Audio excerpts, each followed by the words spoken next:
Olá, gente. Boa noite a todos e a todas. Esperar o pessoal ir entrando.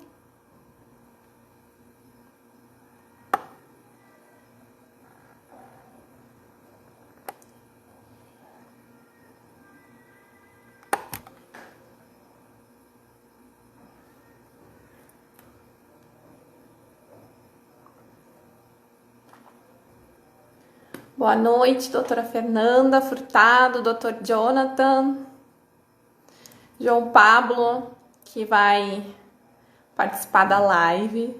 Tá aí.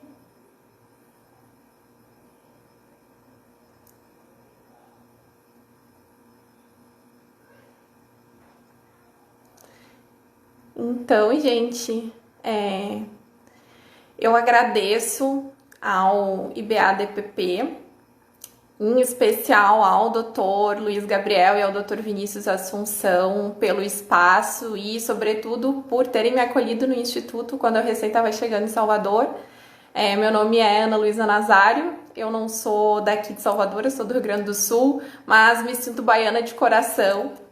Então, fui muito bem acolhida pelo Instituto e tenho só a agradecer ao IBADPP por todo o espaço e por toda a troca e aprendizado, enfim, né, que eu tenho já nesse quase um ano aí de Salvador. E eu já quero agradecer ao João Pablo, que é advogado também, mestrando na UFBA, e meu grande parceiro de jornada acadêmica e de jornada de vida por ter aceitado o convite do Instituto de participar dessa live num dia tão especial como o dia de hoje, né, que é 2 de julho. Então, acho que nada é coincidência. Quando o Dr. Luiz Gabriel fez o convite para a gente participar dessa live, a gente se deu conta depois que o tema tinha tudo a ver com a data. Então, já deixo aí o salve aos caboclos. Viva Maria Quitéria, Maria Filipa, Joana Angélica, né, heroínas da independência. E, bom, quero chamar já o João Pablo para participar aqui. Vamos ver se eu consigo convidar ele. João Pablo, cadê você?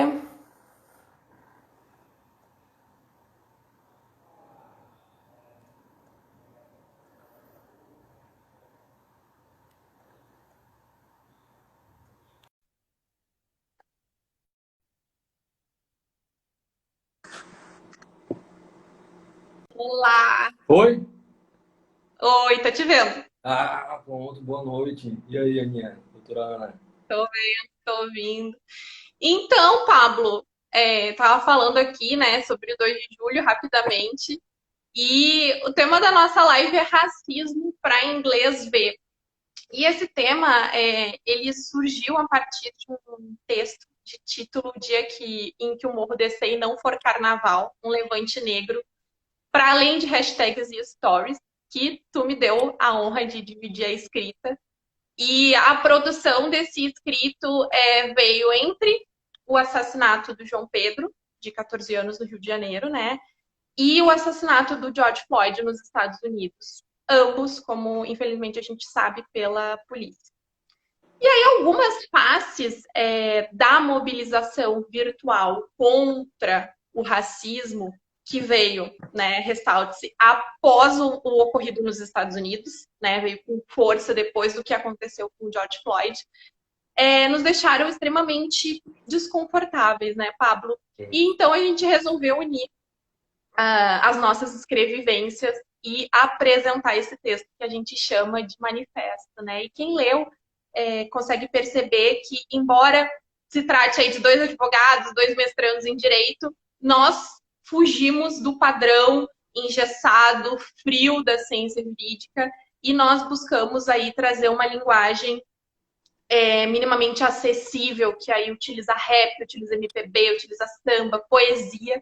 E aí, como diz Conceição Evaristo, e é meu livro de cabeceira, Ah, Olhos d'Água, escrever é uma forma de sangrar e de muito sangrar, muito e muito. Então, esse texto ele foi publicado na revista Afirmativa, foi publicado no Sul 21 e ele gerou alguns debates nas redes, apesar da intenção ser justamente ir para além das redes, né, Pablo? E aí, então, o doutor Luiz Gabriel fez esse convite para a gente, né, propôs que a gente conversasse um pouquinho sobre esse texto na live. E, bom, por que que nós estamos numa live de um Instituto de Processo Penal levantando essa temática do racismo? Né? Então, a gente tinha pensado em falar sobre população carcerária, aí a gente pensou em falar sobre a questão, né, da população carcerária, do encarceramento em massa, a questão do racismo através das decisões judiciais, mas da violência policial também, né? Foi algo que a gente chegou a pensar, mas a gente pensou, bom, essas temáticas são muito relevantes, a gente precisa discutir cada vez mais, mas será que o ponto não é justamente outro ou outros, né? Será que a gente não tem que transcender esse debate? Então a gente quer começar a live falando sobre duas coisas, gente. Primeiro, e aí pegando dados, né? A gente tenta fugir dos dados técnicos, mas a gente acaba sempre trazendo um pouquinho eles. Então, primeiro, porque segundo um levantamento do CNJ de 2018, a magistratura brasileira é composta majoritariamente por homens brancos. E segundo dado, que pessoas negras são menos de 1% em grandes escritórios, conforme dados do CERT de 2019. E aí, Pablo, eu jogo para ti, né, pegando o gancho aí, que tu fale um pouquinho sobre por que é racismo para inglês ver. Pois é, cara. Então, Aninha, eu vou agradecer, tá? Antes de qualquer coisa, ao pessoal do IBADPP. Agradecer a tu, especialmente, por ter acho que vocês não devem saber, mas a Ana Luísa, cara, ela é uma coisa de outro mundo, assim. Ela não consegue parar de trabalhar, sabe? A gente tá tentando respirar um pouquinho, a Ana Luísa tá lá produzindo, sabe? Feito doida. E aí, e aí chegou a gente tava muito incomodado, tá? Com essa comoção em torno do George Floyd, tá? Não porque não merecesse uma comoção, de fato, merece muito, a gente tem que se atentar a essas questões, mas porque aqui no Brasil, né, e mais especificamente em Salvador, esses casos de violência policial contra pessoas negras ocorrem com muita frequência, né? E a gente não tem a mesma mobilização da forma como aconteceu, né? E aí o pessoal vem com aquelas telinhas pretas para botar uma imagem no Instagram, e aí quer botar hashtag de antirracista, e aí quer se dizer, né, militante de causas raciais, quando na verdade essa militância ela não está bem encaixando na nossa realidade. Esse é o primeiro ponto, tá? O texto surgiu do nosso incômodo. O nosso incômodo veio dessa situação. E aí a Ana Luísa estava lá escrevendo, Pablo, chega aqui, e a gente começou, e saiu esse texto legal, tá? Quem não leu ainda, eu recomendo muito a leitura, porque a gente está fazendo aqui um esforço sobrenatural, trazendo esse debate para cá, quando na verdade ele já deveria estar acontecendo fora daqui. Então, antes de começar, eu vou ler um trechinho, tá, de um texto da Ayobami Adebayo. E aí ele diz assim, só para a gente começar, aqui foi só um esquenta, tá bom? Vamos relaxar todo mundo, vamos ficar tranquilo. Eu vou ler esse trecho, porque ele fala assim, quando o fardo é pesado demais e o carregamos por muito tempo, até mesmo o amor se verga, racha, fica prestes a se despedaçar. E às vezes se despedaça, de fato. Mas mesmo quando está em 1000 pedaços aos nossos pés, não significa que não seja mais amor. E veja, tem um texto da Bell Hooks, Aninha, e o pessoal que está assistindo a gente, que se chama Vivendo de Amor, certo? E ela vai trazer para a gente essa questão. A gente vai fugir um pouquinho do direito e do processo penal, porque a gente precisa falar disso, tá bom? Eu sei que muita gente do direito não gosta, eu sei que muita gente de direito processual penal tem um pouco de rinha com tudo aquilo que não está codificado, mas se a gente não falar disso, a gente não está falando da nossa vivência, né? Vocês estão negligenciando a vivência negra, e isso, de fato, não nos cabe, né? O espaço que nos cabe é falar da nossa experiência, ok? E aí a experiência do texto da Bell Hooks, ela fala justamente de trazer a nossa memória a um período de escravização, certo? E que esse período de escravização, eu tenho que falar do 2 de julho. Olha, eu já estava aqui viajando. E eu tenho que falar porque o nome da live é Racismo para Inglês Ver. Vou só concluir esse pensamento. Aninha, qualquer coisa, puxa aí, viu? E me corta. Então, o texto da Bell Hooks, ele vai nos trazer essa memória de que a escravização, já agradecendo novamente todo mundo que está aqui, tá? Eu vi um pessoal, a Giovana, Rossi, a Carol, eu vi Delone, Palominha, muito obrigado a todo mundo. E a Bell Hooks vai nos trazer o seguinte: nas nossas experiências de escravização, lá quando ainda era permitido se escravizar pessoas negras, essas pessoas escravizadas não tinham a oportunidade de exercer relacionamentos durante muito tempo, certo? Por quê? Havia venda, né, o comércio de pessoas, havia tortura, havia morte, havia separação entre mãe e filha, e tudo isso impedia que o amor acontecesse. Então, a nossa memória ancestral, desse ponto de vista, é marcada por uma experiência de dor. E é de um sofrimento que ela fala que chega ao coração. Então, quando a gente vai reproduzir as nossas relações de amor hoje, a gente não consegue reproduzir uma relação de amor genuína. A gente reproduz uma relação de amor hierarquizada no modelo colonial. Então, o nosso amor, né, a forma como a gente conhece na experiência negra, ela é marcada por esse primeiro episódio. Tá? E aí, só para relacionar, por que eu trouxe esse trecho da Yobami? E vamos falar por que o título da live é Racismo para Inglês Ver. Hoje, especialmente, está sendo... Desde ontem, eu conversei contigo, Aninha, conversei com alguns amigos e amigas mais próximos, um dia muito difícil, né? A gente, quem for direcer e estiver me assistindo, sabe que aconteceu alguma coisa, e eu presto as minhas condolências aqui, tá? Eu me recomponho para poder falar. O nome da live, por quê? Observem. Retomando aqui a nossa história de escravização, ela é importante para que a gente consiga pensar o nosso modelo de justiça criminal hoje, tá? A gente só consegue pensar essa lógica de ser institucionalizado, de ser profissionalizado e ser centralizado, né, no poder estatal, se a gente pensar nas nossas relações de antes. Então vamos lá. Quando ainda havia a escravização e havia um interesse muito... Não sou professor de história, tá? Mas a gente precisa contextualizar, então qualquer erro vocês podem puxar a minha orelha aí, a minha também, fica à vontade, pode contribuir. O que é que acontece? Lá em 1827, havia um interesse da Inglaterra, tá? Isso comercial, mercadológico mesmo, para que a escravização acabasse. Então ele começou, a Inglaterra começou a pressionar o Brasil para que aprovasse leis com cunho abolicionista, né? E olha como essa palavra que hoje a gente precisa discutir, tá? Não porque o Luke Husman falou e é bonitinho, não porque a Angela Davis fala por aí e é bonitinho. A gente precisa falar de abolicionismo no sentido real, porque a gente sente na pele o aprisionamento e a dor. Então, quando a Inglaterra começou a pressionar em 1827 o Brasil, aí o Brasil estabeleceu um prazo, tá, de 3 anos para que se começasse a editar leis com conteúdo, com teor abolicionista. Tudo bem? Esse foi um primeiro passo. E aí a gente chegou na edição da Lei Diogo Feijó, de 1831. Mas observem, eu quero que vocês prestem muita atenção aqui. No período de 1825 a 1829...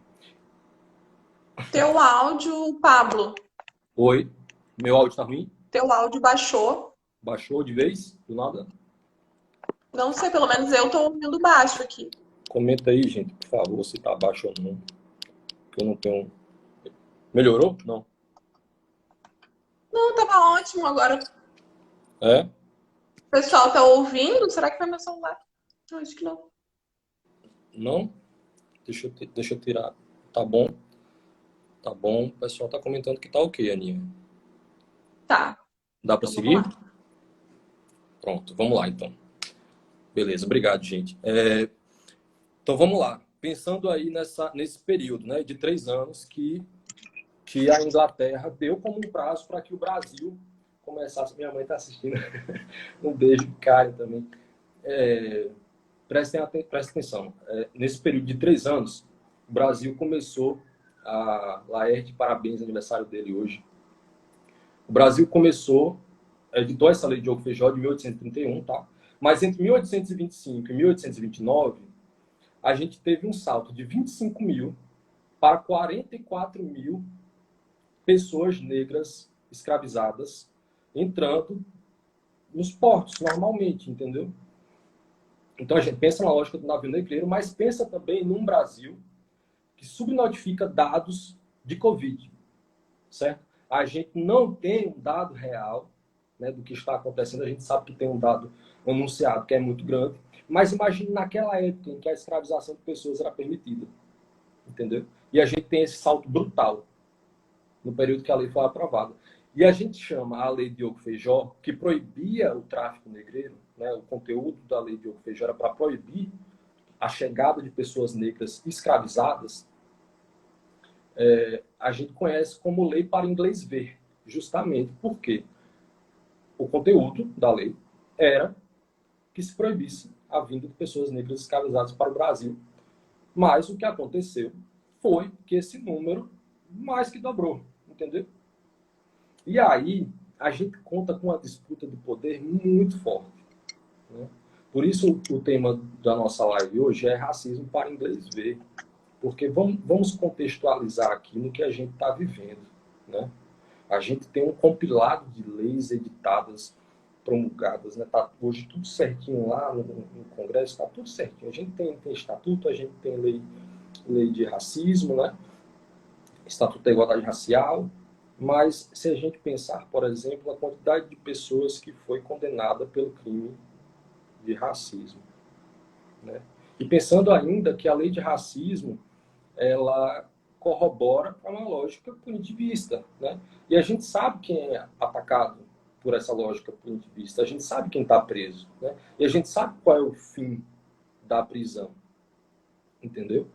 Então, essa lógica de racismo para inglês ver é porque a gente está debatendo há muito tempo, e para ser sincero, a escrita do nosso texto, eu acredito que tenha ocorrido, para mim ocorreu assim, Aninha, eu acredito para você também, mas numa sensação de cansaço, né? Numa sensação de exaustão.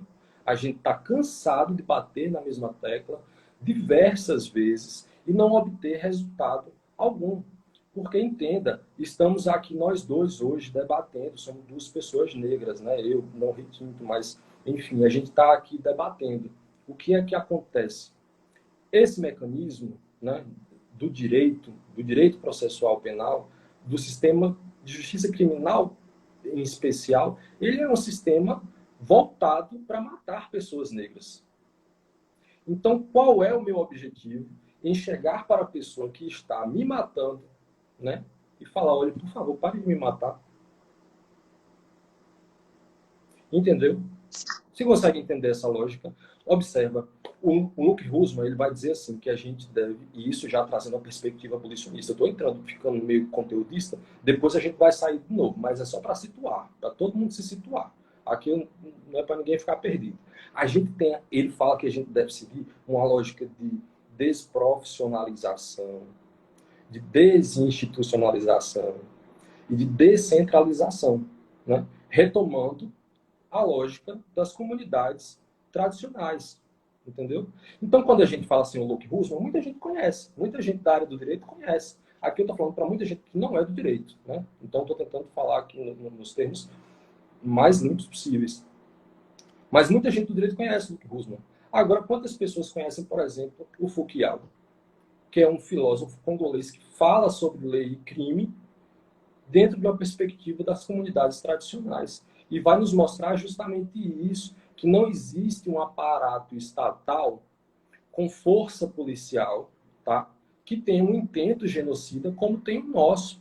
E por que eu estou retomando isso? Porque acho que 2 dias depois, eu ainda pesquisei isso no Google, cara, mas eu não achei. Eu acho que 2 dias depois do que aconteceu com o George Floyd lá nos Estados Unidos, 2 crianças eram assassinadas aqui em Salvador, tá? E eram assassinadas, né, numa, se não da mesma forma, mas talvez pior, porque a gente não teve acesso a saber como essas crianças foram assassinadas, mas não teve a mesma comoção, entendeu? Então a gente apoia, né, esses movimentos antirracistas dos Estados Unidos, a gente se comove, a gente acha bonitinho, a gente acha legal, tá, mas e aí? Entendeu? E, e Isso. pensando, e pensando na gente, né, pensando que a gente é 1% da comunidade, tá? Eu sou advogado, você é advogado, mas nós somos 1% dentro dos escritórios aqui no Brasil. Então eu me pergunto assim, até onde vai essa promoção? Até essa live acabar? É, a comoção, ela, além dela ser seletiva, né, o que a gente sabe, muitas vezes, no meu entendimento, ela se torna um tanto quanto obrigatória. Ah, todos os meus colegas estão postando aí a tela preta e hashtag não sei o quê, vou postar também para não ficar chato. Agora, olhar lá no cronograma do evento, do grande seminário, do grande congresso, para ver se na nominata tem pessoas negras, tem paridade de gênero, não. Né? E aí também tem que se ressaltar que a paridade de gênero, né, ela tem que ser paridade de gênero e paridade de raça. Né? A gente não tem como falar de uma coisa sem falar de outra, a gente não tem como olhar só para um ponto, porque a gente acaba reforçando outras opressões. Né? No momento que a gente vai olhar só para a questão de gênero e deixa a questão de raça de lado, a gente contribui com esse silenciamento, com essa opressão. Né? Porque, como a gente já falou algumas vezes, paridade entre pessoas brancas não é paridade, é supremacia branca. Né? Então, assim, a gente tem que ter um certo cuidado aí nesses pontos. E que tu estava falando da questão de Salvador, né? E aí agora que eu tô aqui, eu consigo entender algumas coisas um pouco melhor. E aí antes as pessoas sempre diziam, não, porque Salvador, pessoas que não são daqui, né? Que não vivem a realidade de Salvador. Salvador é a Meca dos negros. Inclusive, teve um artigo na Carta Capital com esse título: Salvador, a Meca dos negros. Por que isso? Porque... Só que, assim, acho que 80 e poucos por cento da população de Salvador é composta por pessoas negras, mas onde estão essas pessoas negras em Salvador? Elas estão nos mesmos lugares que, historicamente, lhe é concedido. Né? Em serviço geral, garçom. Sim, você vê pessoas negras, você anda, né? E comparando com o que eu via no Rio Grande do Sul, vejo muito mais pessoas negras. Mas que posição que essas pessoas elas estão ocupando? Né? Então a gente tem essa seletividade na comoção, e aí também a gente sempre olha para Rio e para São Paulo. Ah, nossa, que horror, o que aconteceu lá no Rio, o que aconteceu em São Paulo. Bom, e o que aconteceu no Cabula, há o quê? 4, 5 anos atrás? E aí, teve algum desfecho isso? Não teve, né? Os policiais, eles foram indiciados? O que aconteceu? Né? Então, a gente tem que pensar essas questões e ter muito cuidado. E aí, eu acho que é um chamado para os nossos, né, Pablo? Exato. Com que tipo de gente que a gente vai aceitar dar a mão e, não, essa pessoa é minha companheira, é uma pessoa branca, é uma pessoa que está realmente aí disposta na luta antirracista, ou essa pessoa, ela só quer aí, como a gente fala, ganhar o seu afrocard e passar no rolê como não racista, como, nossa, uma pessoa politizada. Então a gente tem que ter muito cuidado. E esse tipo de comoção, esse tipo de pessoa me assusta muito mais do que aquela pessoa que se diz já, né, de cara, não, se diz racista não, né, porque inclusive tu acha que pegou os dados, né, Isso, daquela questão da... Você conseguiu? Consegui, vamos comentar. Então é isso, né? A gente tem que ter mais cuidado com esse suposto companheiro, né? Com esse suposto aliado de luta, do que com as pessoas que são aí escancaradamente racistas, né? E eu acho que essa foi a grande chamada do nosso texto, né, Pablo? Do nosso manifesto. Que a gente saia de hashtag, que a gente saia de stories, A internet ela é um mecanismo extremamente importante, extremamente relevante para a conscientização, para levar o conhecimento, só que ela não vai mudar as coisas. A gente está em tese em ano, apesar da questão do Covid, né, em ano eleitoral, eleição municipal. E aí, né?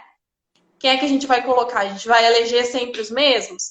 Então a gente tem que começar a pensar isso para além do que postar num determinado dia uma tela preta ou do que fazer lá um textão para causar algum tipo de impacto e parecer, né, ser aliado daquela luta. Então acho que foi exatamente esse o chamado que a gente fez. E por que é tão fácil se apontar para o racismo lá dos Estados Unidos?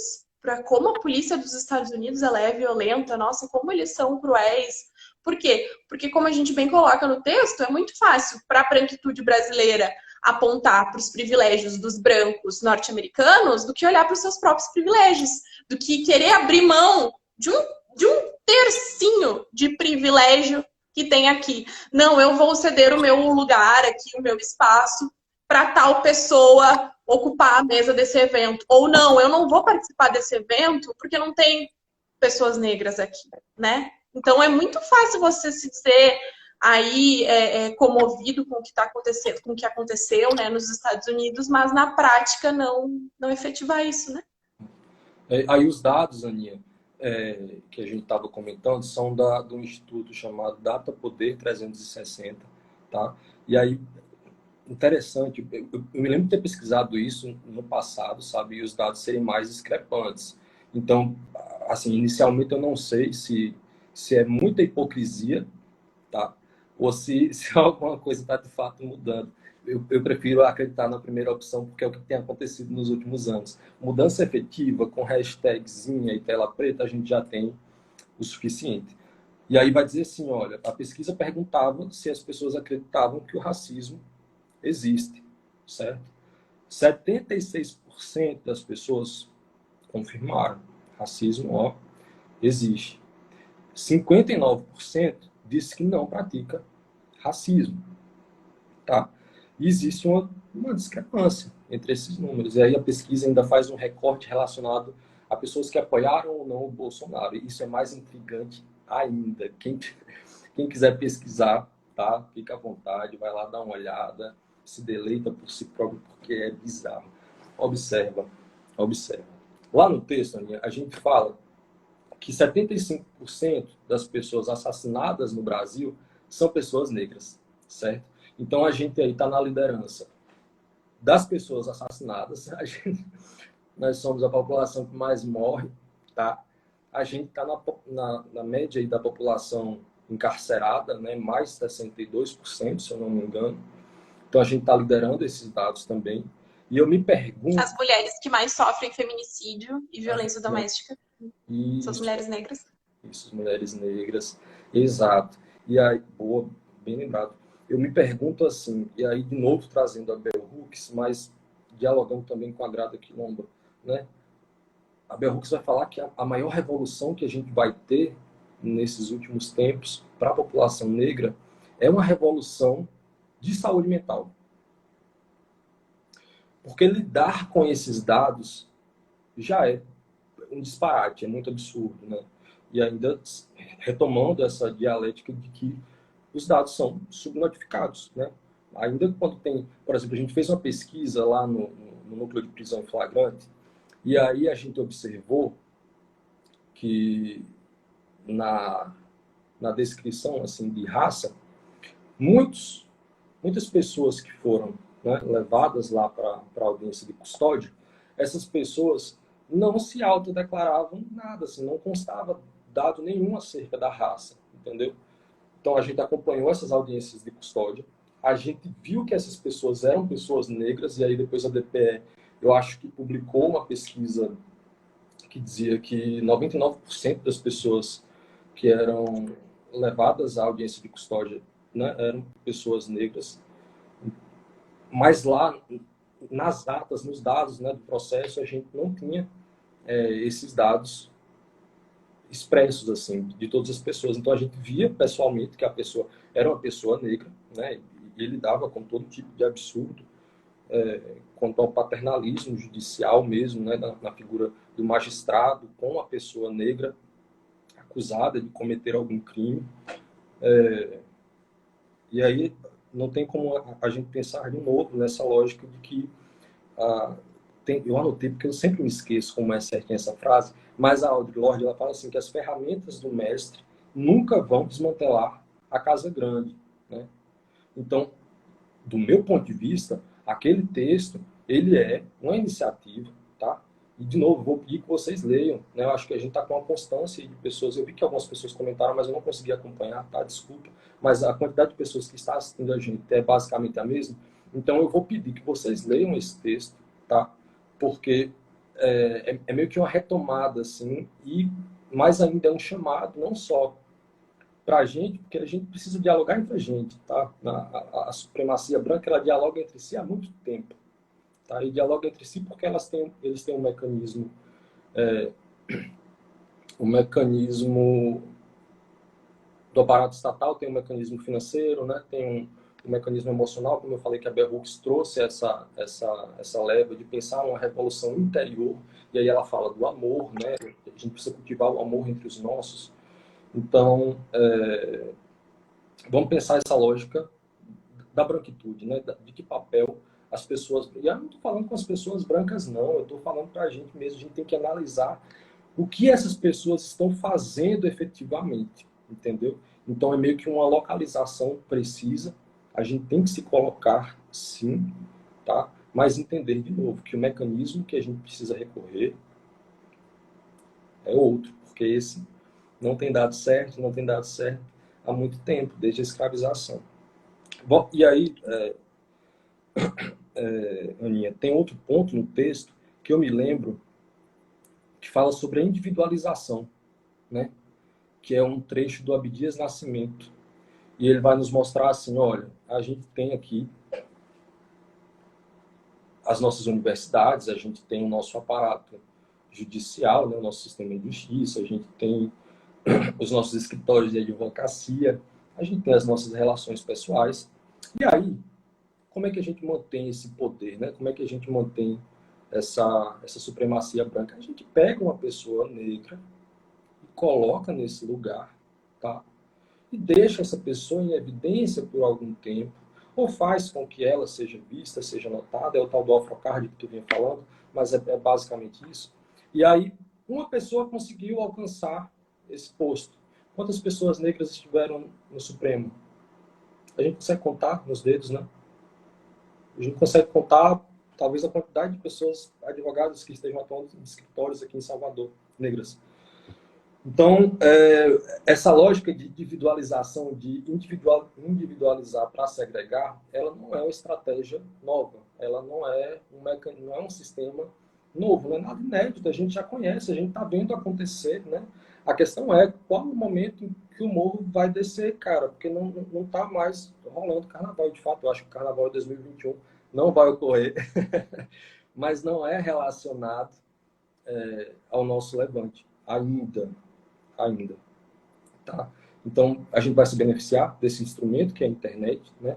Aqui, se despindo de vaidade, não acho que isso leva as pessoas a um lugar de direito, sabe? Eu acho que falar sobre o que a gente fala demanda que a gente talvez se desloque um pouco, né, desse holofote, e aí a gente gosta de citar a Angela Davis, a gente fala da Angela Davis o tempo todo, Angela Davis pra cá, mas ela mesma já falou que não quer ocupar uma posição de líder, ela não quer ser líder de nada, sabe?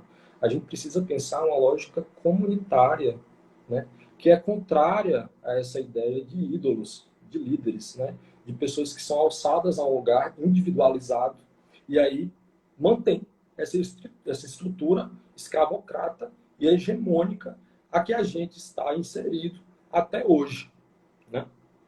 Olha a paralisação dos entregadores e das entregadoras de aplicativos, né?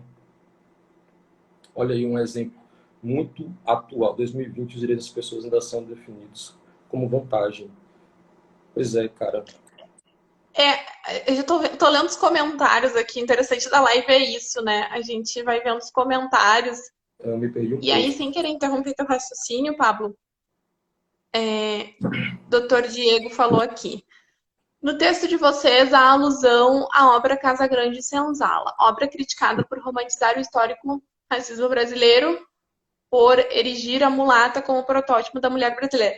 Sim, qual foi a nossa intenção em utilizar o Casa Grande e Senzala, né, essa obra do Freire? Foi exatamente criticar essa falácia aí da democracia racial, né, que durante muitos anos, e acredito que ainda hoje vigora, né, de que Casa Grande e Senzala vivem em harmonia, ou seja, que todos são iguais, que brancos, pretos são iguais, então não há racismo.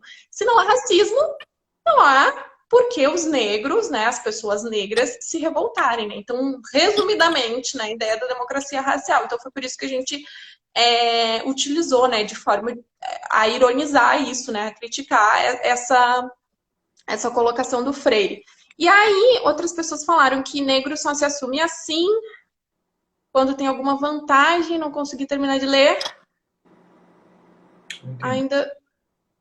Eu não sei, olha, eu não sei, eu tenho 27 anos aqui, entregando a minha idade, eu ainda estou buscando alguma vantagem na sociedade brasileira em se ser negro, né? Eu não sei se tu conhece aí, Pablo, se tu quiser explanar para nós, assim, talvez uma maior facilidade de ser alvejado por tiros, né, por bala perdida. Eu não sei. Eu acredito que seja nesse sentido. Mas vamos seguir aí na colocação que tu estava fazendo, Pablo. Certo, vamos lá. Interessante, né? A gente está falando aqui há algum tempo já sobre uma gama de conteúdos, sobre coisas extremamente importantes, né? E principalmente a minha fala, eu comecei citando a Iobami, eu nunca sei falar esse nome porque é em Yorubá, mas falando sobre o amor, né? E talvez aí eu me lembrei agora, minha, de uma coisa que a Linda Quebrada falou, né? Que a gente precisa desconstruir o amor, tá? A gente precisa repensar o amor, porque a forma como ele está posto não contempla as nossas vidas, e não a gente está vendo aqui nessa live que não contempla mesmo, sabe? Contempla como a gente já conversou, né? A gente lidera dados horríveis, dados de morte, de aprisionamento, de estupro, né? De feminicídio. Então, assim, a gente está há muito tempo falando de coisas ruins, certo? A menos que para, né, a gente sabe que existe uma parte da branquitude com KKK que acha isso legal, né? Que acha isso interessante, mas o recado que eu tenho para dar é que vocês não vão ter sossego não, tá, cara? Sossego facho aí, senta a bunda na cadeira. Observa, a Grada Quilomba, ela vem nos dizendo uma coisa assim, que eu tava me esquecendo, cara, mas eu tô com um livrinho aqui, eu tô com a cola do lado, e aí ela fala assim, ó, que no racismo nega-se para negros e negras o direito à subjetividade. Ou se é um corpo, ou é uma raça, ou é uma história. E aí a gente vai pensando o quê? Que essa racialidade, né, que a autodeclaração, né, que ser negro ou negra no Brasil está muito relacionado à supremacia branca, né? A nossa visão do ser outro, com O maiúsculo, como traz a Sueli Carneiro, né? Já que vocês gostam de pensar o academicismo, vocês gostam que a gente fale bonitinho para vocês, né? Vocês gostam que a gente cite autores renomados. Quem pensa a Sueli Carneiro com O maiúsculo, a gente só existe, né, nesse conteúdo de racismo porque ele foi criado por uma lógica de branquitude. E a branquitude ocupa o lugar de supremacia, ocupa um lugar hegemônico. A gente tem dados para comprovar isso, tá? A gente não é falácia, assim, em que pese o Abdias do Nascimento, por exemplo, tentasse participar em 1960 de uma convenção fora do país para falar sobre isso, não conseguir apoio do aparato estatal, não conseguir apoio de instituições privadas e mesmo assim ir, né, nessa convenção e falar sobre as violências que a gente sofre, ainda assim há essa negação. Eu tava olhando assim, eu estou um pouco aleatório, sabe? Eu não estou acompanhando muitos noticiários, porque é o que eu te falei. A gente chega num ponto que não tem como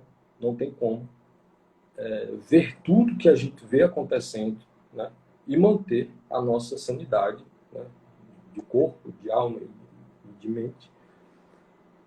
Então eu me afastei um pouco dos noticiários, mas eu acompanhei recentemente um caso da Rosa Weber, que foi essa semana, né, ela manteve a condenação, né, entraram com habeas corpus, ela manteve a condenação de um rapaz que pedia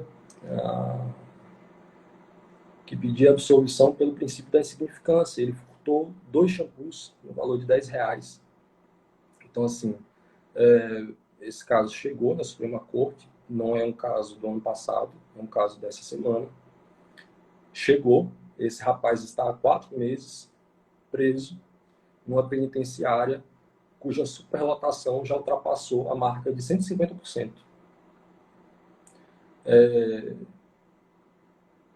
Assim, não dá para dizer que a gente esperava algo diferente, né? Não dá para dizer que a gente esperava algo diferente, mas dá para dizer que existe uma indignação forte, crescendo, inclusive dentro das instituições de direito, e de minha parte eu falo que essa categorização, sabe, que a ciência busca trazer, e aí o direito gosta de pensar em termos, né, vários termos, quem estuda para concurso sabe disso, que existem vários termos para um princípio, né? O princípio da bagatela, o princípio da insignificância, e você vai com uma redoma de nomes diferentes para o mesmo instituto, sabe? E assim, a gente vai dificultando o acesso à informação, a gente vai dificultando o acesso às pessoas que precisam dessa informação, né? E falando de academia, por exemplo, né?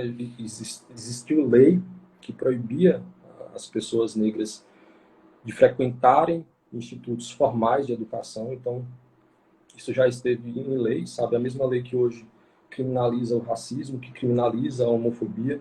Outro ponto aqui para a gente lembrar, por exemplo, a Patrícia Hill Collins vai dizer que quando a gente pensa categorias sociais, tá? E vamos pensar em categorias sociais aí, a raça, gênero, né? E sexualidade. A gente pensa que antigamente se pensava raça, classe e gênero, certo? Era um tripé assim, que acontecia com muita frequência nas ciências sociais, né, e que a gente começou a trazer para o direito, que essa é a lógica, né, a gente não vive mais nesse pensamento de Hans Kelsen, que ele mesmo já refutou. A gente tem essa imbricação, a gente pensa agora as 4 categorias, raça, gênero, classe, sexualidade, e vai problematizar isso. Tá? Mas é uma problematização que ainda não alcança o fim pretendido.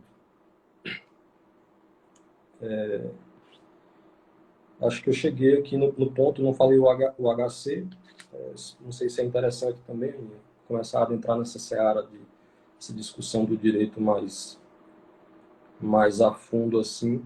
Tem outros 2 pontos, né, para a gente levantar, que tem eles aí. Tem outros 2 pontos, mas só pegando o gancho do que tu estava falando, né, da questão do judiciário, e aí, voltando, né, para nossa área, se for fazer uma breve pesquisa de jurisprudência e procurar condenações, e aí eu falo de onde eu tenho mais experiência, que é Tribunal de Justiça do Rio Grande do Sul, por racismo ou por injúria racial, eu me arrisco a dizer que 80% dos casos que vão para o Tribunal de Justiça, ou seja, né, que vão aí para o 2º grau, a gente vai ter uma absolvição. Por quê? Porque foram baseados exclusivamente na palavra da vítima.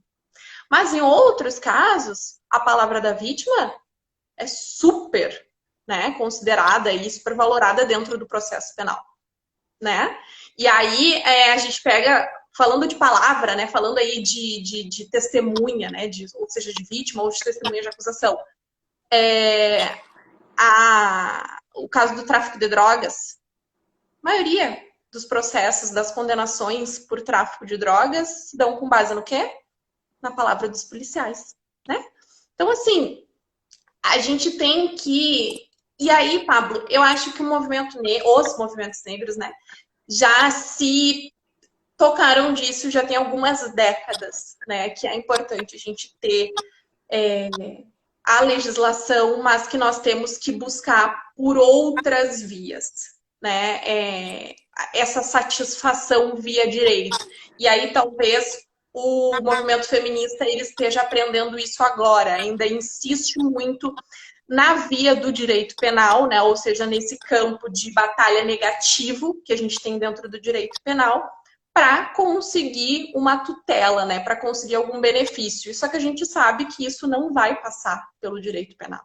Né? E aí, quando a gente já discutiu isso quando a gente estava falando sobre abolicionismo, a gente sempre faz a leitura a partir. Sempre não, mas a maioria das vezes a gente faz a leitura a partir do réu. Mas é muito importante que a gente faça a leitura também através da lente da vitimologia, né? Porque além de a gente ter todos os danos causados à pessoa do réu, a gente tem a questão da vítima, né? Que teve aí o seu protagonismo expropriado pelo Estado, né? Que através do Ministério Público é quem vai mover a acusação, é quem vai ali cuidar de toda aquela demanda. Ao final daquele processo, com uma condenação, não vai resolver aquele problema e vai ter gerado problemas durante aquela instrução, que é um calvário, muito maiores, né? E sejam problemas psicológicos, problemas financeiros, problemas de todas as esferas, né? Então, no fim das contas, uma condenação criminal, ela não nos traz nenhum tipo de satisfação, a não ser uma satisfação medieval, uma satisfação sádica de punição sobre o corpo daquela outra pessoa. Né? E aí Lacan, indo para a psicanálise, fala um pouco dessa questão. Então, assim, a gente precisa repensar, né? E aí eu fico a louca da Angela Davis, né? A gente precisa repensar essas instituições, não só pela questão dos presídios, mas também pela questão das vítimas. E isso é um discurso interessante para você quebrar quem é anti-abolicionista, né? Quem fala aí sobre a questão da vítima. Ah, mas e aí? Esse cara não vai ser preso, o que vai acontecer com a vítima? Bom, mas se ele for preso, a vítima, a família da vítima, ela tem a vida daquela pessoa devolvida, aquela pessoa que foi lesionada, ela vai ter algum tipo de reparação? Não. Né? Então a gente precisa reimaginar essas instituições e sair de um modelo totalmente arcaico, que é o que a gente vive hoje, né, Pablo? E aí, a gente está quase finalizando. Tu tem o que tu queria falar daqueles dois pontos, da população e das Não, condenações? assim, na verdade, eu acredito que seja mais É porque esse diálogo que a gente está tendo, essa conversa que a gente está tendo, ela traz em evidência pontos que se retroalimentam, sabe? A gente vai tendo uma conversa meio que infinda, e aí a gente chega no mesmo ponto, mas a gente parte da mesma situação, sabe? Falando de abolicionismo, por exemplo. Tu sabe, né? Eu acho que a maioria das pessoas próximas a mim já sabe que eu estou finalizando a escrita da minha dissertação. Então, eu estou assim, num período bem doido da vida, sabe? Estou bem agoniado com essa escrita. E aí, quando a gente pega, por exemplo, para estudar o abolicionismo, a Vera Regina vai falar isso, que existem diversas vertentes, sabe? Não existe uma vertente só de abolicionismo, até porque esse pensamento abolicionista ele surgiu sob uma lógica branca também, né? Então essa visão ela já vem enviesada, né? Ela já vem prejudicada, vamos dizer assim, né? Quando a gente pensa nessa questão da abolição do cárcere. E aí quando a gente vai discutir a questão racial, a gente quer retomar justamente o discurso de que a gente não tem a obrigação de catequizar ninguém, né?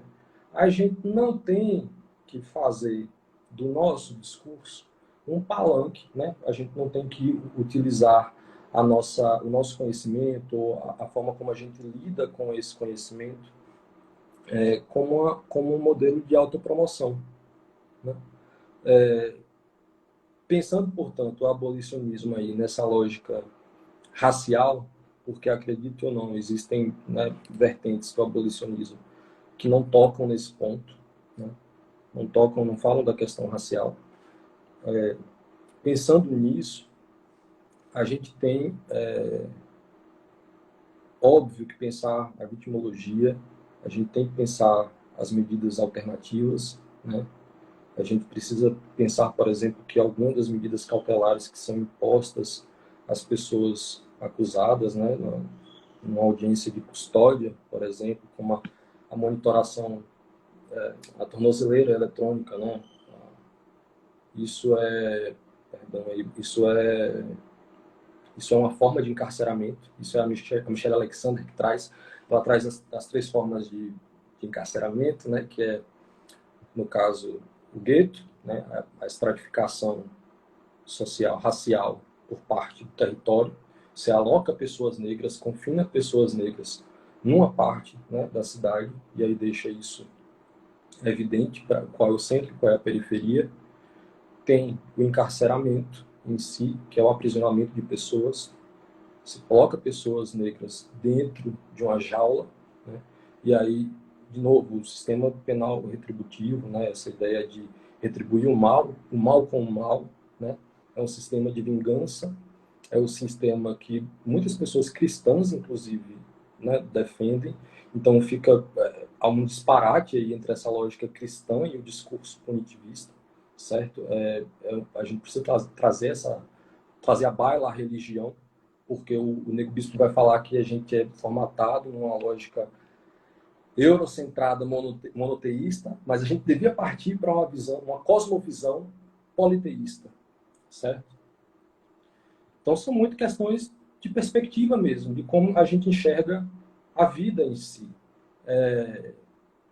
Eu acredito, de forma muito pessoal, né, e aí, como tu trouxe, a gente vai, né, quebrar a perna de quem tem um argumento contrário. Mas, olha, cara, eu acho que cada um tem um processo, né, pessoal. Cada um enfrenta uma batalha pessoal e faz isso de forma muito solitária, muito sozinha. Então a gente tem que permitir que as pessoas passem por esse processo, né?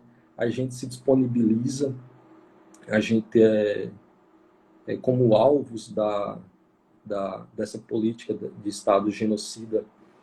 A gente, óbvio, se sente mais vulnerável, a gente tem nossas limitações, a gente não tem que estar disposto o tempo todo para conversar sobre isso. Existem momentos e momentos.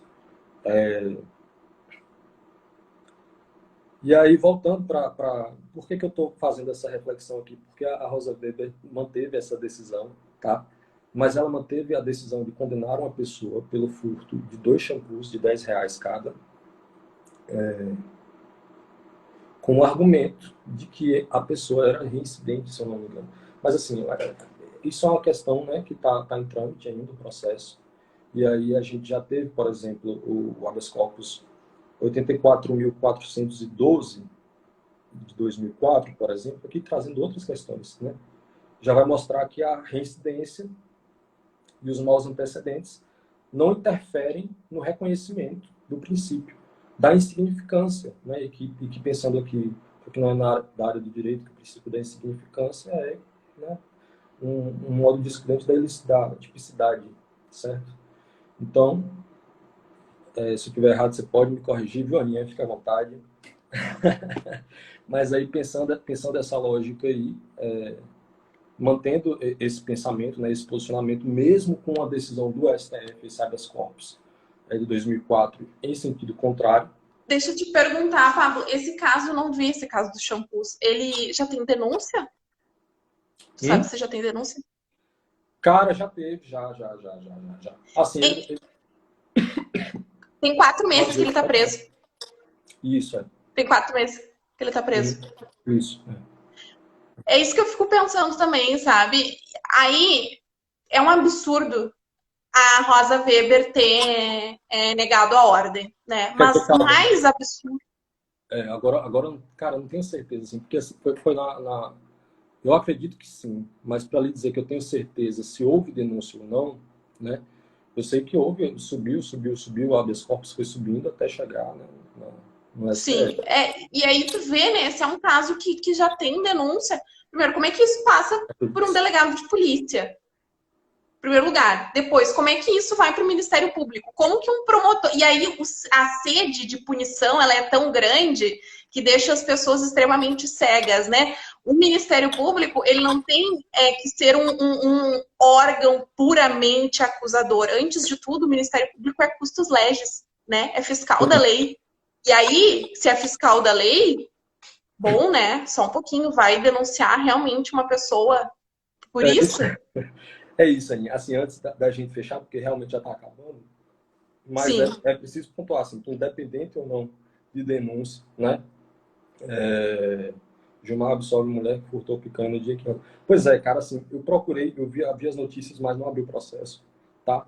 Então, a gente, na verdade, eu acho que a gente não deve nem se ater a esse, a esse processo em específico, mas pensar, por exemplo, que já existe uma decisão do próprio STF, né, que nega que o reconhecimento do princípio da insignificância não deve se vincular à reincidência ou aos maus antecedentes, porque ele não está ligado à subjetividade da pessoa, né, do acusado, mas sim à ofensa ao bem jurídico, né, que é tutelado pelo tipo penal. Sobre a denúncia de fato, agora eu não me lembro, houve um apagamento aqui. Mas é basicamente isso, independente de haver ou não essa denúncia. O mecanismo se mantém, tá? Qual a lógica de pensar em manter alguém preso por furtar um shampoo?